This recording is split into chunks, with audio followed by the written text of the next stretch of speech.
everybody, we are here with Darren Geare, right? And Jeff That's Allen, right. and they are the brother writing duo behind the film The Retaliators that's currently out on VOD right now. Darren, Jeff, do you go by Jeff or Jeff Allen? Jeff's fine. Excellent. Darren, Jeff, how are you guys? We're doing great, man. We're happy to be on Horror Buzz. Really happy. Well, I'm happy that you're here. The movie was a lot of fun. But you know, for the uninitiated, would you perhaps one of you, or perhaps both of you in tandem, explain to our viewers what The Retaliators is? I'm gonna let Darren take this one. Sorry. That's Jeff, I was actually I was teasing teasing Jeff on the last one. I said he doesn't get to take that one anymore, but I actually thought you did a good job. Well, I whenever I end up having to explain what our movies are about, I can't help but just like and like I would feel like I'm forgetting something essential. Then I'm too afraid I'm going to spoil something. So you know what? I'm just gonna let Darren take this one.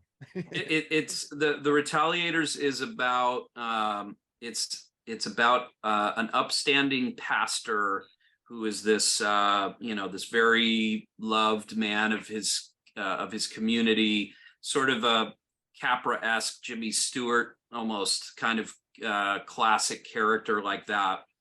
Very, very purely like a turn the other cheek kind of a guy. Is suddenly thrust into a pretty severe moral quandary when his daughter is brutally murdered. And I mean, you pretty much gather that from the trailer, so it's a little not really a spoiler. So his daughter's murdered, and then as he's sort of reeling from grief, he is approached with an opportunity to have a minute alone with the person who killed her in cold blood. And so the movie is sort of about sort of the journey to that, and then a sort of an unraveling, and then kind of chaotic and cathartic, sort of crazy third act.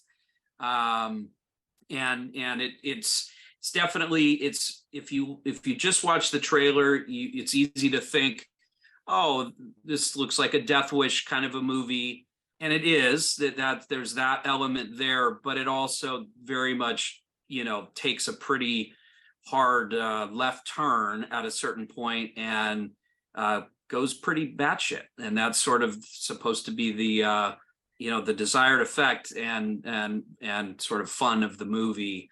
But yeah, that's kind of what it's about. Yeah, I was when I reviewed it, I said that it definitely had Death Wish vibes with a hint of Tarantino in it. Yeah. Was I on track, or was that what you were going for? Well, I can't even tell you how. Very much a part of our influences. Like dyed in the wool, Tarantino fans, and also Charles Bronson fans. Charles Bronson, yeah. But yeah, we didn't like discuss that when writing it, or really even making it for that matter. But it's in our DNA, so it's gonna be there no matter what. We're big fans of 70s grimy action, like big fans of the good quality, high quality stuff like Don Siegel's work and things like that, but all the way up to the very cheesy sort of canon films of the 80s. Like, we're huge fans of all that stuff. And J. Lee Thompson. Yeah. J. Lee Thompson's films. And then, big Tarantino fans, grew up big fans of especially his early stuff. But and then we're huge horror fans too. So the homages in the film were written to be very, on the nose and for fans. And the Evil Dead homage was very intentional, and it was like, let's go full, let's take a pastor and go full Ash with him, and that was sort of the fun. Yeah. Oh, that was completely on the nose, intentional. Yeah. And also some of Zoller. I always forget his first two name, but Zoller, who S. Craig, yeah. yeah, S. Craig. I mean, we were like huge fans of Bone Tomahawk and Evil Dead going into writing this. So it was like those two. I don't know, for some reason, those two movies at the time. Incidentally, where do you land on the Evil Dead remake by Fede Alvarez? I I enjoyed it. I thought it was I well think made. it's I thought the I theater think was it's good. I yeah. thought okay, because I thought that one was absolutely amazing. And Yeah. I turn it on for comfort viewing. So, Yeah. It's a Yeah. horrifying film. I mean, it's oh, just it's it's so really good, scary. so just Yeah, balls out crazy, totally. I But love it. Well, okay, and so, I love to give it up for remakes that really nail it.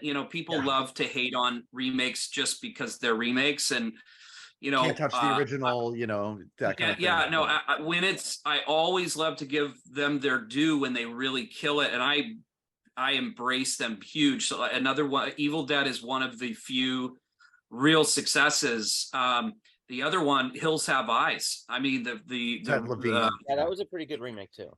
that was a good remake. I mean, Really good remake. whenever you can experience it, it just feels like its own experience from the Wes Craven one, which has its own, it was, again, we love good grimy 70s feel, but I feel like Ajay, like, really, I don't know, I feel like he really captured something with that, especially the first one, the Yeah, first yeah, remake. definitely. So like, was there anything that inspired the story, or was it just the love of this type of movie and grimy 70s genre? Yeah, both. I'd say it really it came out of two places, a personal Yeah. place and then the love of, genre exploitation cinema. Yeah. Yeah,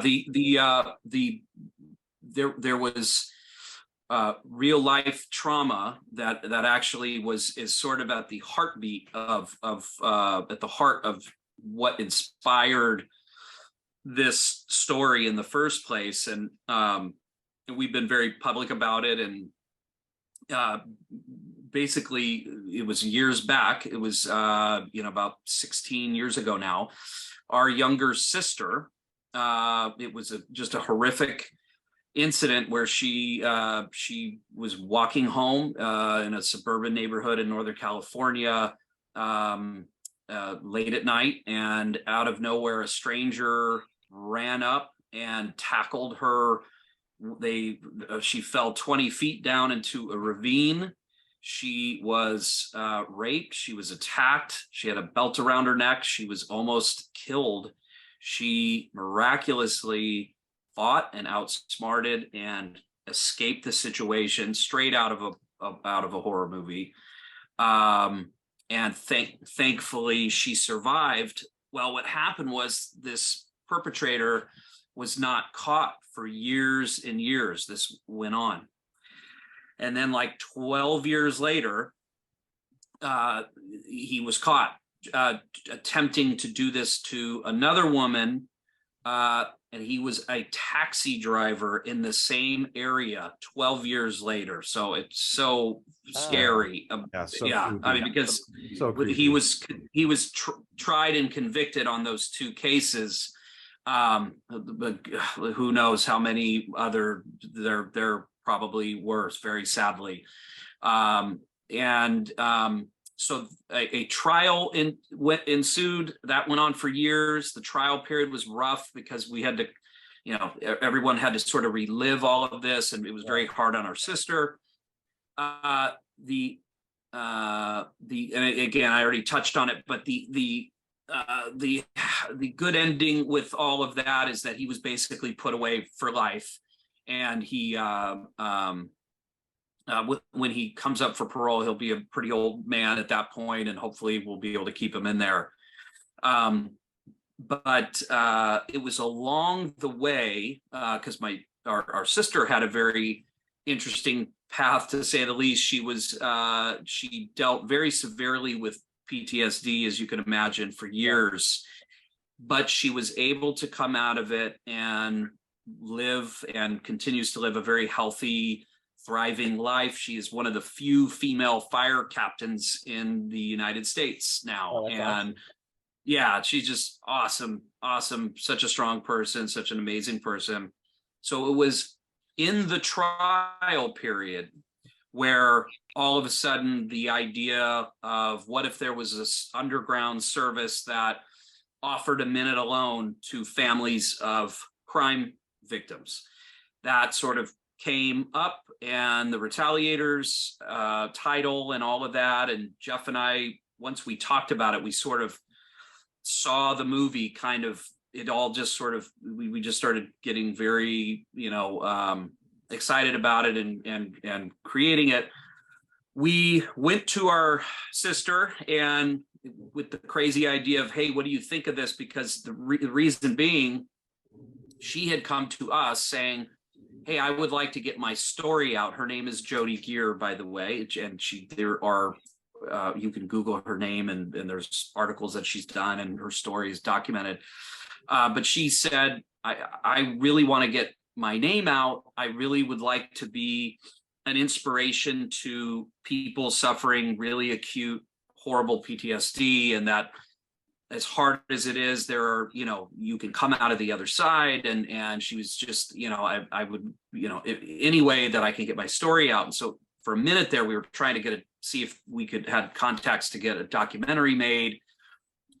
We couldn't. So we ended up bringing this idea to her, not knowing what she would think. And she was like, hell yeah. I don't care how my story gets out. If you're able to get this turned into a movie, and that's a way to help get, my story out, then go for it. And, she really enabled us to sort of use it as a sort of impetus, but then take it and, as Jeff said, sort of then channel in sort of our passion for genre film. And this has been such kind of a triumphant experience for us, because Jodie has now been on multiple stages with us doing Q&As, telling her story. We've been able to share her name and share her story on many platforms. We really appreciate being able to do it here. And it's really ultimately the other thing that feels very triumphant for the whole family, and her included, is that we were able to all sort of take this really horrible thing and through art create a sort of a healing and a sort of catharsis through art, basically. Yeah, and congratulations on that. And I'm obviously it's amazing that everything turned out so well, but as you said, art, but I would also argue horror, are pretty much Yes, catharsis. So Yeah, correct. Yeah. Correct. big time. Big time. Horror is very healing in so many ways, and to experience it this way was very, very, very cathartic. Were there any scenes that really kind of came to life for you once it was on the screen? Are there any particular favorite moments in the film for you? Without spoilers. Yeah. Man, there's actually there's a lot, you know what I mean? And I guess if I had to pick a favorite scene, gosh, I don't know. One that there's scenes that tickle me every time I see them, and I'll like laugh or, things like that. And so I have some of those, and then ones that just I'm always impressed by. Well, really the third act, in specifically the final, let's call it the final battle. That just always feels like so much fun to watch. Like it really is. I think, we really got that right. And so that's very satisfying to see that go. In terms of scenes that kind of that always make me laugh, it's the one that always gets me is when we're in the backstory for Jed, the sort of co-lead of the film, or the second supporting actor. He something very terrible happens to his loved one, and right before it happens, the Jacoby Shaddix's character, he's got like one line in the film, and the way he delivers it, I'm obsessed with it. I could watch it over and over and over again, because me and Darren had done like script readings of this over and over again, and we would make ourselves laugh on that line, because it was, it's a very, kind of, it's meant to be scary, but also kind of, I don't know, it's also kind of funny in a way. And I was, when I found out Jacoby Shaddix was going to be doing it, I was like, well, okay, I mean, it's out of my hands. I don't, hopefully he does a good job, you know what I mean? But also thinking to myself, like, man, I could have killed that, And but when I saw him do it, I was like, man, there's no way I could have ever done it that good. That is like, he brought something so special to just that little moment. That was, I'm obsessed with it. So yeah. My favorite scene is there's a pretty big scene where there's very little dialogue in it, and it is the lead character, it's Michael Lombardi, struggling right at the line of crossing his moral compass. And it just it's this kind of drawn out, goes on for a few minutes, and just the acting between him, Michael, and Mark Menchaca, and the way the lines are delivered, and just that sort of, when Jeff and I, when we first had the idea, we were very purposeful on, we don't want to telegraph.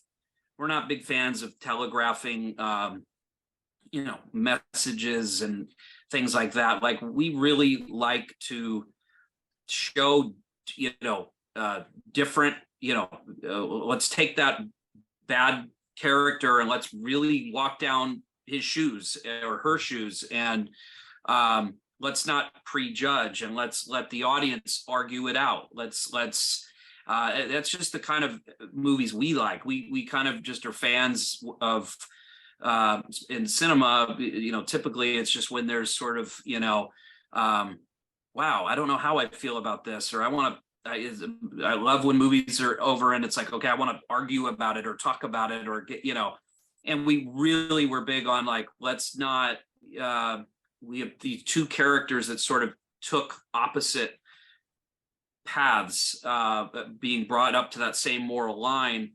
And there's just something about that scene where it, just through the acting and just the way it was sort of, the time they take, you're really there at that crossroads and kind of experiencing the moral dilemma. And that was really what we wanted. We really wanted that. So it was, it's very satisfying. There were 3 directors on this film. So why? First of all, why? And how did you choose the team? So the simple answer is COVID.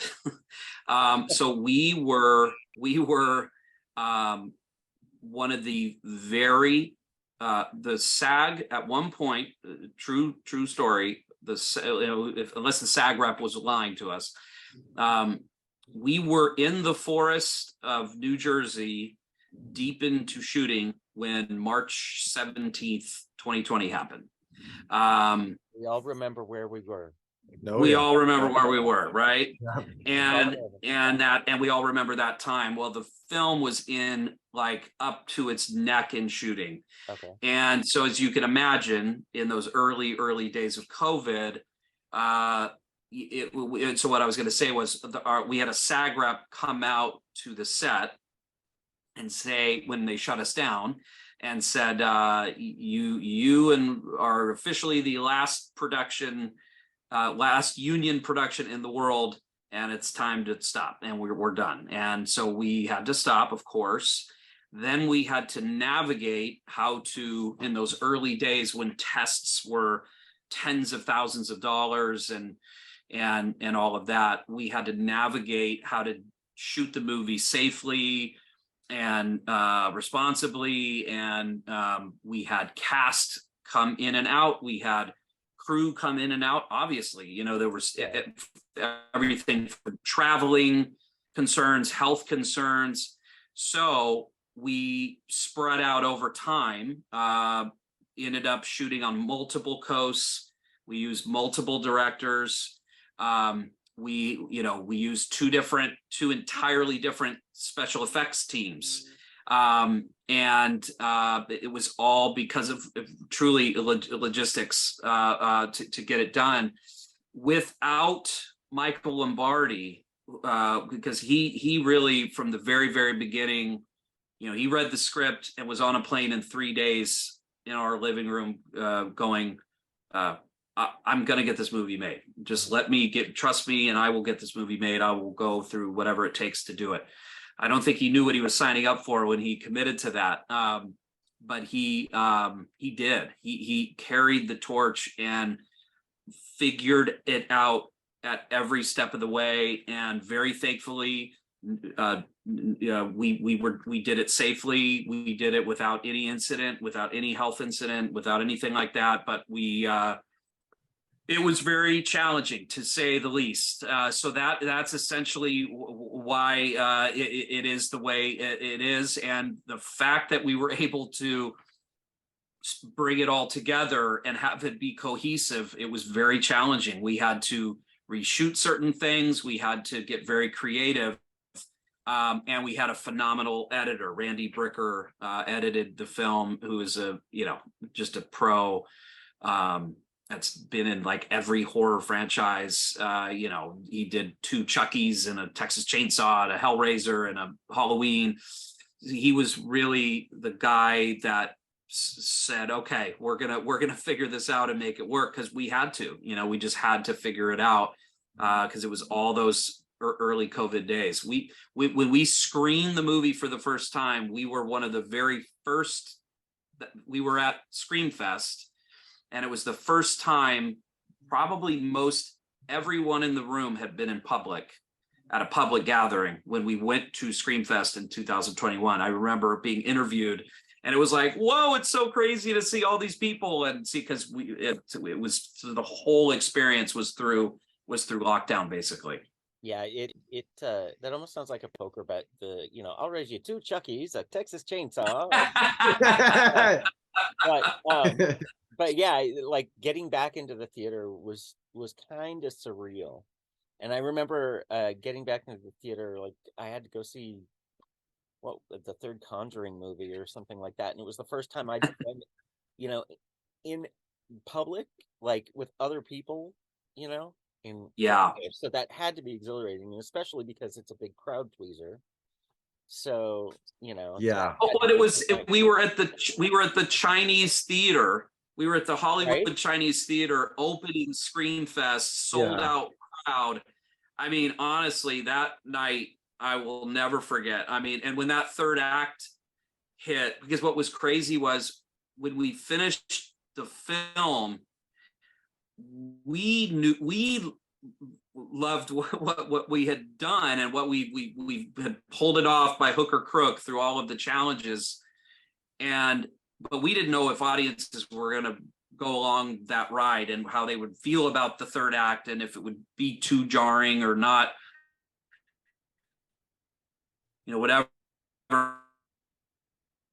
So Fright Fest the head of Fright Fest contacted us the next morning after we premiered and said, well, congratulations, you have the crowd pleaser of the festival. And we went, we do?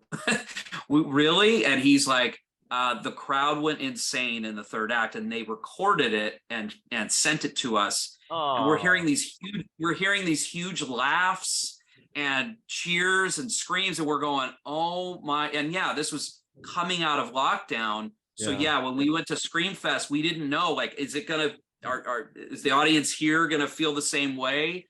And when that 3rd act hit, and everybody was just yelling and screaming and cringing at the gore, and it was truly just a beyond exhilarating experience. That's amazing. And still, again, congratulations on that one. Thank you. Thanks, man. So what is next? What's coming next? Yeah, good question. We are, I mean, look, we are super open to a Retaliator sequel, continuing working in that universe, because when we wrote it, we really did construct a pretty elaborate universe. And but we ended up simplifying it down, going like, okay, we need to tell one story within this universe. You need So to let's circle back and focus on the Christmas tree guy. yeah, well, that trust me, he's coming back. You know, if Dante will let us hire him again. We might do a Clerks Retaliators crossover. We'll talk to Kevin Smith about that. That scene, Brian O'Halloran, Yeah. every single time I laugh at that scene. That's a scene I laugh every time, because every time it's just, if you know, someone would have said that's the cameo we're gonna get for that role, because we needed that obnoxious guy. Oh my God. I mean, we were so blown away that we got him, and it's such a fun, it's an important scene to the film, but it's a small scene, but he just makes me laugh every time. I just love him in that scene.